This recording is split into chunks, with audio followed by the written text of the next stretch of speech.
ETF index mutual funds నేర్చుకుని stock మార్కెట్లో రాణించాలనుకుంటున్నారా? వెంటనే ఈ నెంబర్కి కాల్ చేయండి.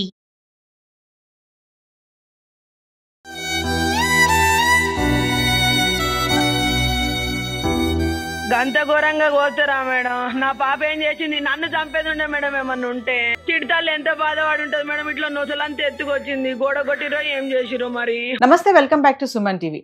కుక్కట్పల్లి సహస్ర మర్డర్ మిస్టరీ వీడింది అనుకోవచ్చా? మరి అయినా ఇంకా ఎన్నో అనుమానాలు, సందేహాలు అయితే వస్తూనే ఉన్నాయి. ఇంత చిన్న వయసులో అంత దారుణంగా, అంత కిరాతకంగా మర్డర్ చేశాడా 10వ తరగతి చదివే అబ్బాయి? మరి దీనిపైన మధ్య సమాచారం అందించడానికి మనతో పాటు ఉన్నారు సీనియర్ ఐపీఎస్ ఆఫీసర్ రెడ్డన్న గారు. నమస్తే సార్. నమస్కారం అండి.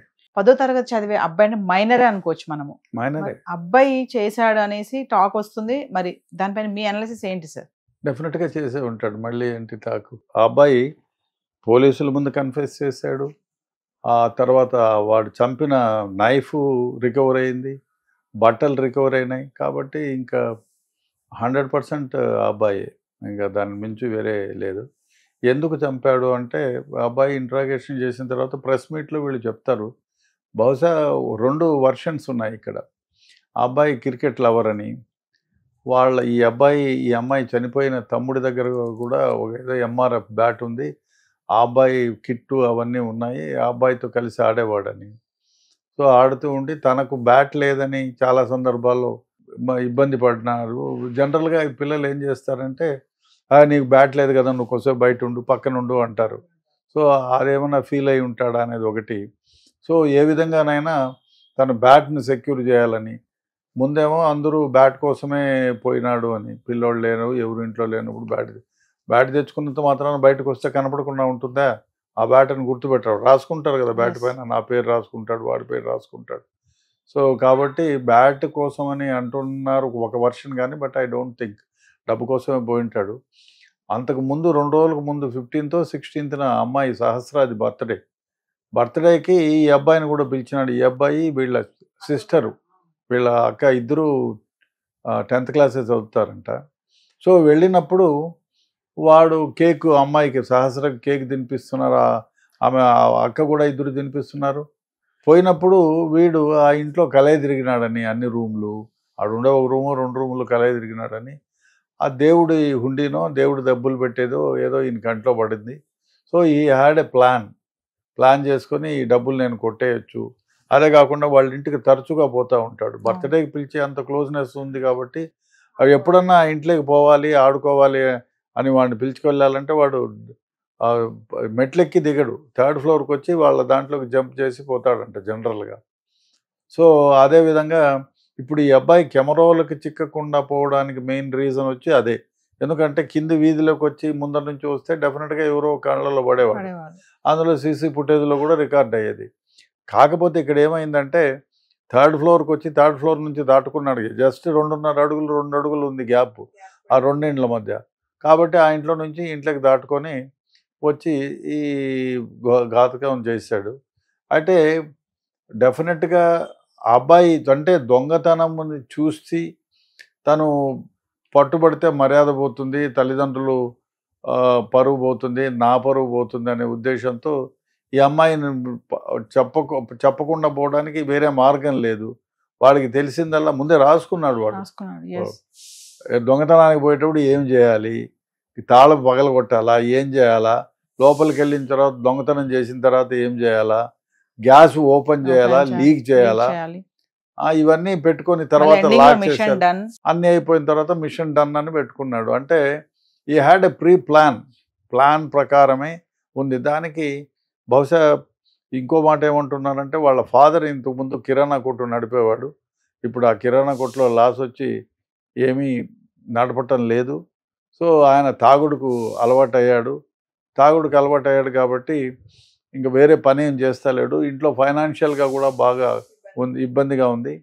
సో డబ్బులు క్రికెట్ బ్యాట్ కొనిమంటే తంతారు. ఎందుకంటే ఇండ్లు గడవడమే కష్టంగా ఉంది. అందరూ 3 పిల్లలు. తల్లేమో ఎక్కడో సూపర్వైజర్గా ఏదో పని, సెక్యూరిటీ సూపర్వైజర్గా ఆమెకు వస్తే మహా 20-30 వేలు రావచ్చు. దాంతో కుటుంబం గడవాలి. తండ్రికేమో దుర్వ్యసనాలు. సో ఏమీ అడగలేని పరిస్థితి, ఫైనాన్షియల్గా ఇబ్బందికర పరిస్థితే. కాబట్టి ఆ పిల్లోడు బ్యాట్ కొనాలన్నా, బుక్కులు కొనాలన్నా, ఇంకోటి కొనాలన్నా తల్లిదండ్రుల పైన ఆధారపడాలి. తండ్రి ఏమో అడిక్టెడ్ ఫర్ నార్కోటిక్, అదే డ్రింక్స్కి అలవాటు పడ్డాడు, పని చేయడు. సో ఉన్న కిరాణా కొట్టు క్లోజ్ అయిపోయింది, దాంట్లో వచ్చి ఇన్కమ్ ఉంటే ఏదైనా పిల్లోళ్ళకి చేసేవాడు. సో ఆ విధంగా ఈ పిల్లోడికి ఎట్లాగైనా దొంగతనం చేయాలి, డబ్బు తీసుకొని బ్యాట్ సంపాదించాలనో లేకపోతే ఏదైనా చేసుకోవాలనో, తన అవసరాలు తీర్చుకోవాలనో, లేదు ఫోన్ కొనుక్కోవాలనో ఒక స్ట్రాంగ్ మైండ్లో ఉండిపోయాడు.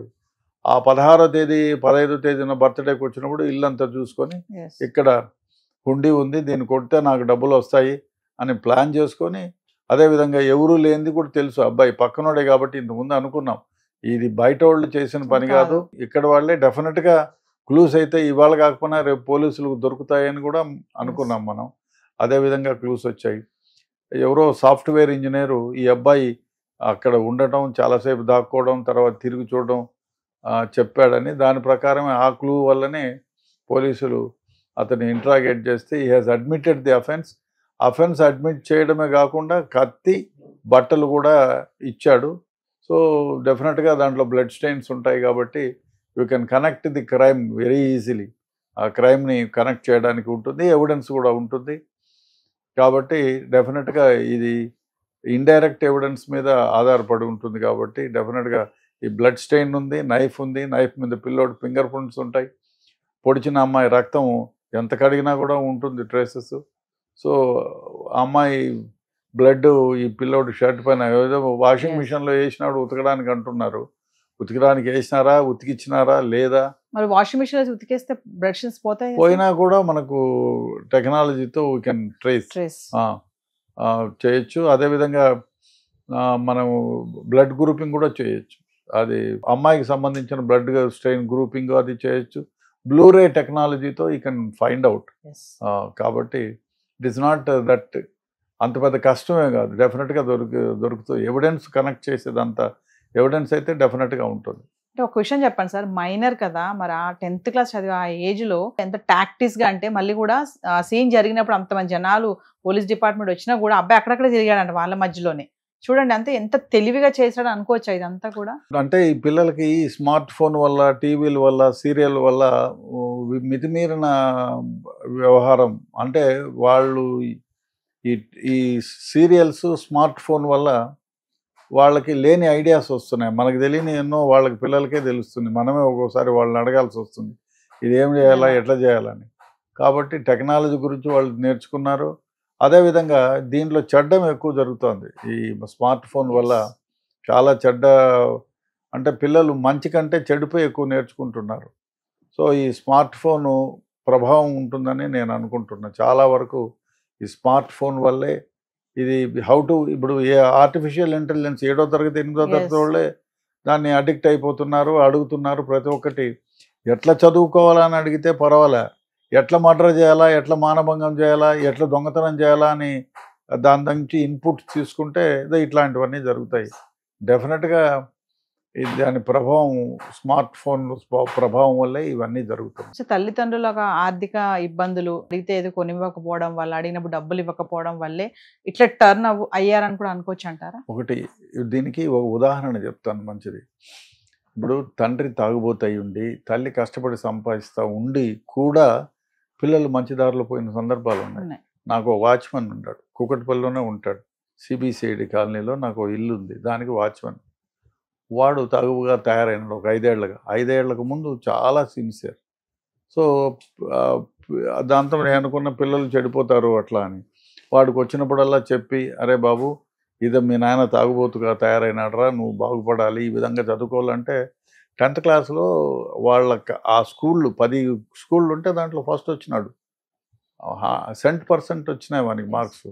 ఇప్పుడు ఇంటర్మీడియట్ ఫస్ట్ ఇయర్లో కూడా 100% వచ్చినాయి. అంటే తండ్రికి చెడు అలవాట్లకు లోనై ఉన్నా ఎవరైనా ఒకరు గైడ్ చేస్తే, వాళ్ళని కన్విన్స్ చేస్తే డెఫినెట్గా చెడ్డదారిలో నుంచి మంచి దారిలోకి ఎన్నుకుంటాడు, ఫ్యూచర్ బాగుపడాలని చూసుకుంటారు. అంటే ఇక్కడ ఏమిటంటే ఆ పిల్లలకి ఆ ఏజ్లో వాళ్ళకి మంచిగా చెప్పి మంచి వైపు డైవర్ట్ చేయగలిగితే డెఫినెట్గా ఇట్లాంటి పనులు ఏమి చేయరు. సో అది చేయకపోతే, ఇప్పుడు వాడు అబ్బాయి 10th క్లాసులో 4-5 బ్రాంచులకే ఫస్ట్ వచ్చినాడు, 100%. ఇంటర్మీడియట్ ఫస్ట్ ఇయర్లో కూడా అదే మార్కులు వచ్చినాయంటే సో సంబడీ ఈజ్ గైడింగ్. నేను చెప్తున్నారు బాబు ఈ విధంగా చదవాలి, ఇట్టు ఉండాలి, మీ నాయన చెడిపోయినాడు, తాగుపోతయ్యాడు. సో ఆ కౌన్సిలింగ్ అనేది పిల్లల్లో అతి ముఖ్యం. తల్లిదండ్రులు గమనించాలి వాడు ఏం చేస్తున్నాడు, స్కూల్కి పోతున్నాడా, లేదు ఎక్కడికైనా జులాయిగా తిరుగుతున్నాడా, వాడికి ఏమి అవసరము. ఒకవేళ అవసరాన్ని బట్టి నీకు స్తోమత లేకుండా పోవచ్చు. నీకు ఇంత అవసరానికి ఇప్పుడు బ్యాటు ఏదో నైనా సెకండ్ హ్యాండ్తో వాళ్ళతో వీళ్ళతో ఆడుకోరా అని నచ్చ చెప్పాలి.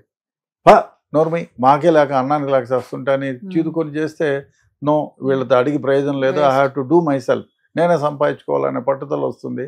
ఇట్లాంటి వ్యవహారాలు చేస్తారు పిల్లలు. పిల్లల్ని కన్విన్స్ చేయాలి, కూర్చోబెట్టి వాడి నీడ్స్ ఏంటి, మనం తీర్చలేము అంటే ఏ విధంగా తీర్చలేము, ఎందుకు తీర్చలేము అని కన్విన్స్ చేయాలి. ఆ కన్విన్స్ చేసే బాధ్యత తల్లిదండ్రులది.